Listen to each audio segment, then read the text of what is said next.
Chapter 21. We visit Kashmir. You are strong enough now to travel. I will accompany you to Kashmir, Sri Yukteswar informed me 2 days after my miraculous recovery from Asiatic cholera. That evening our party of 6 entrained for the north. Our first leisurely stop was at Simla, a queenly city resting on the throne of Himalayan hills. We strolled over the steep streets, admiring the magnificent views. English strawberries for sale, cried an old woman, squatting in a picturesque open marketplace. Master was curious about the strange little red fruits. He bought a basketful and offered it to Kanai and myself, who were nearby. I tasted one berry but spat it hastily on the ground. Sir, what a sour fruit! I could never like strawberries. My guru laughed. Oh, you will like them in America. At a dinner there, your hostess will serve them with sugar and cream. After she has mashed the berries with a fork, you will taste them and say, "What delicious strawberries." Then you will remember this day in Simla. Sri Yukteswar's forecast vanished from my mind, but reappeared there many years later, shortly after my arrival in America. I was a dinner guest at the home of Mrs. Elise T. Hussey, Sister Yogmata, in West Somerville, Massachusetts. When a dessert of strawberries was put on the table, my hostess picked up her fork and mashed my berries, adding cream and sugar. The fruit is rather tart. I think you will like it fixed this way, she remarked. I took a mouthful. What delicious strawberries! I exclaimed. At once my guru's prediction in Simla emerged from the fathomless cave of memory. It was staggering to realize that long ago Sri Yukteswar's God-tuned mind had sensitively detected the program of karmic events wandering in the ether of futurity. Our party soon left Simla and entrained for Rawalpindi. There we hired a large landau, drawn by 2 horses, in which we started a 7-day trip to Srinagar, capital city of Kashmir. The second day of our northbound journey brought into view the true Himalayan vastness. As the iron wheels of our carriage creaked along the hot, stony roads, we were enraptured with changing vistas of mountainous grandeur. Sir, Audi said to Master, I am greatly enjoying these glorious scenes in your holy company. I felt a throb of pleasure at Audi's appreciation, for I was acting as host on this trip. Sri Yukteswar caught my thought. He turned to me and whispered, Don't flatter yourself. Audi is not nearly as entranced with the scenery as he is with the prospect of leaving us long enough to have a cigarette. I was shocked. Sir, I said in an undertone, please do not break our harmony by these unpleasant words. I can hardly believe that Audi is hankering for a smoke. I looked apprehensively at my usually irrepressible guru. Very well, I won't say anything to Audi. Master chuckled. But you will soon see, when the landau halts, that Audi is quick to seize his opportunity. The carriage arrived at a small caravanserai. As our horses were led to be watered, Audi inquired, Sir, do you mind if I ride a while with the driver? I would like to get a little outside air. Sri Yukteswar gave permission, but remarked to me, he wants fresh smoke and not fresh air. The landau resumed its noisy progress over the dusty roads. Master's eyes were twinkling. He instructed me, crane up your neck through the carriage door and see what Audi is doing with the air. I obeyed, and was astounded to observe Audi in the act of exhaling rings of cigarette smoke. My glance toward Sri Yukteswar was apologetic. You are right, as always, sir. Audie is enjoying a puff along with a panorama. I surmised that my friend had received a gift from the cab driver. I knew Audie had not carried any cigarettes from Calcutta. We continued on the labyrinthine way, adorned by views of rivers, valleys, precipitous crags, and multitudinous mountain tiers. Every night we stopped at rustic inns and prepared our own food. Sri Yukteswar took special care of my diet, insisting that I have lime juice at all meals. I was still weak, but daily improving, though the rattling carriage was strictly designed for discomfort. Joyous anticipations filled our hearts as we neared central Kashmir, paradise land of lotus lakes, floating gardens, gaily canopied houseboats, the many-bridged Jhelum River, and flower-strewn pastures, all ringed round by the Himalayan majesty. Our approach to Srinagar was through an avenue of tall, welcoming trees. We engaged rooms at a double-storied inn overlooking the noble hills. No running water was available. We drew our supply from a nearby well. The summer weather was ideal, with warm days and slightly cold nights. We made a pilgrimage to the ancient Srinagar temple of Swami Shankara. As I gazed upon the mountain peak hermitage, standing bold against the sky, I fell into an ecstatic trance. A vision appeared of a hilltop mansion in a distant land. The lofty Shankara ashram before me was transformed into the structure where, years later, I established the Self-Realization Fellowship headquarters in America. When I first visited Los Angeles and saw the large building on the crest of Mount Washington, I recognized it at once from my long past visions in Kashmir and elsewhere. A few days at Srinagar, then on to Gulmarg, mountain paths of flowers, elevated by 6,000 feet. There I had my first ride on a large horse. Rajendra mounted a small trotter, whose heart was fired with ambition for speed. We ventured on to the very steep Gulmarg.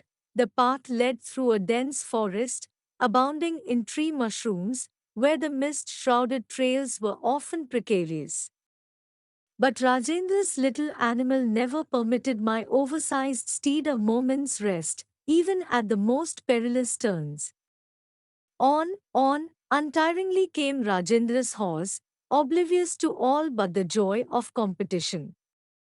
Our strenuous race was rewarded by a breathtaking view. For the first time in this life, I gazed in all directions at sublime snow-capped Himalayas, lying tier upon tier like silhouettes of huge polar bears. My eyes feasted exultingly on endless reaches of icy mountains against sunny blue skies. I rolled merrily with my young companions, all wearing overcoats, on the sparkling white slopes. On our downward trip, we saw afar a vast carpet of yellow flowers, wholly transfiguring the bleak hills. Our next excursions were to the famous royal pleasure gardens of the Emperor Jahangir, at Shalimar and Nishat Bagh. The ancient palace at Nishat Bagh is built directly over a natural waterfall. Rushing down from the mountains, the torrent has been regulated through ingenious contrivances to flow over colorful terraces and to gush into fountains amidst the dazzling flower beds. The stream also enters several of the palace rooms, ultimately dropping fairy-like into the lake below. The immense gardens are riotous with color. Roses of a dozen hues, snapdragons, lavender, pansies, poppies. An emerald enclosing outline is given by symmetrical rows of chinas, cypresses, cherry trees. Beyond them tower the white austerities of the Himalayas. Kashmir grapes are considered a rare delicacy in Calcutta. Rajendra, who had been promising himself a veritable feast on reaching Kashmir, was disappointed to find there no large binyans. Now and then I chaffed him jocosely over his baseless anticipation. Oh, I have become so much gorged with grapes I can't walk. I would say. The invisible grapes are brewing within me. Later, I heard that sweet grapes grow abundantly in Kabul, west of Kashmir. We consoled ourselves with ice cream made of rabdi, a heavily condensed milk, and flavored with whole pistachio nuts. We took several trips in the shikaras, or houseboats, shaded by red embroidered canopies, coursing along the intricate channels of Dal Lake, a network of canals like a watery spider web. Here the numerous floating gardens, crudely improvised with logs and earth, strike one with amazement, so incongruous is the first sight of vegetables and melons growing in the midst of vast waters. Occasionally one sees a peasant, disdaining to be rooted to the soil, towing his square plot of land to a new location in the many-fingered lake. In this storied vale one finds an epitome of all the earth's beauties. The Lady of Kashmir is mountain-crowned, lake-garlanded, and flower-shod. In later years, after I had toured many distant lands, I understood why Kashmir is often called the world's most scenic spot. It possesses some of the charms of the Swiss Alps, and of Loch Lomond in Scotland, and of the exquisite English lakes. An American traveler in Kashmir finds much to remind him of the rugged grandeur of Alaska and of Pikes Peak near Denver. As entries in a scenic beauty contest, I offer for first prize either the gorgeous view of Xochimilco in Mexico, where mountains, skies, and poplars reflect themselves in myriad lanes of water amidst the playful fish, or the jewel-like lakes of Kashmir, guarded like beautiful maidens by the stern surveillance of the Himalayas. These two places stand out in my memory as the loveliest spots on earth. Yet I was awed also when I first beheld the wonders of Yellowstone National Park and of the Grand Canyon of the Colorado and of Alaska. Yellowstone Park is perhaps the only region where one can see innumerable geysers shooting high into the air, performing year after year with clockwork regularity. Its opal and sapphire pools and hot sulphurous springs, its bears and wild creatures, remind one that here nature left a specimen of her earliest creation.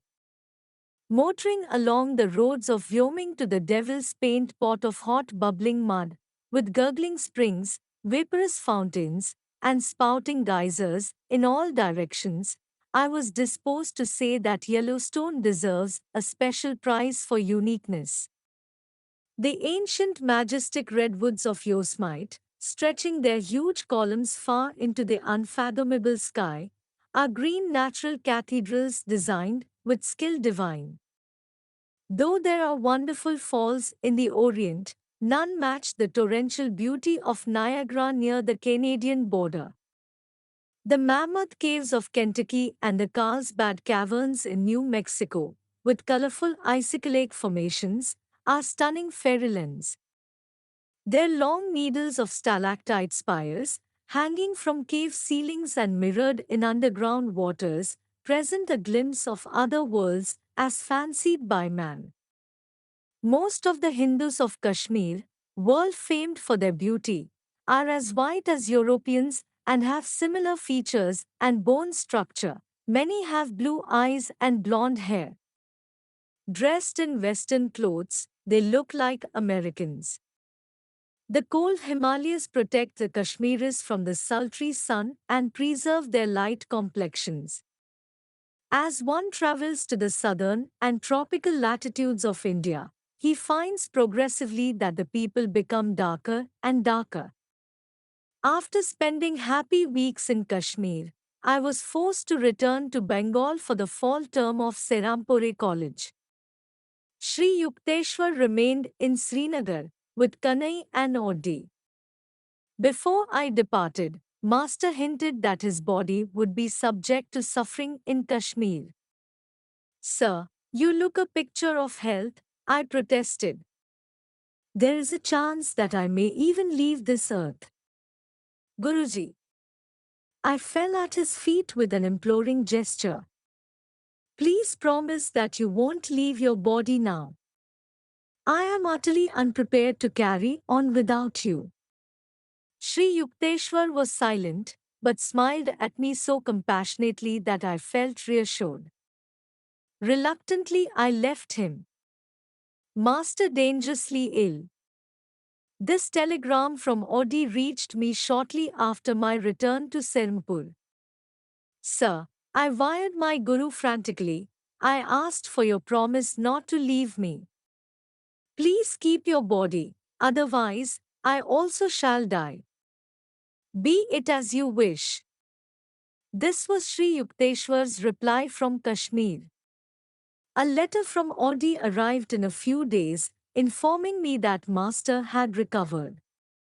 On his return to Serampur during the next fortnight, I was grieved to find my Guru's body reduced to half its usual weight.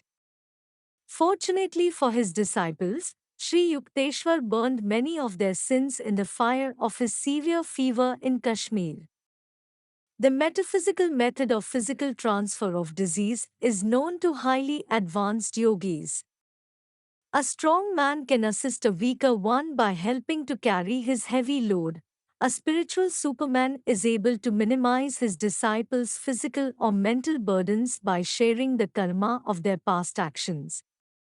Just as a rich man loses some money when he pays off a large debt for his prodigal son, who is thus saved from dire consequences of his own folly, so a master willingly sacrifices a portion of his bodily wealth to lighten the misery of disciples.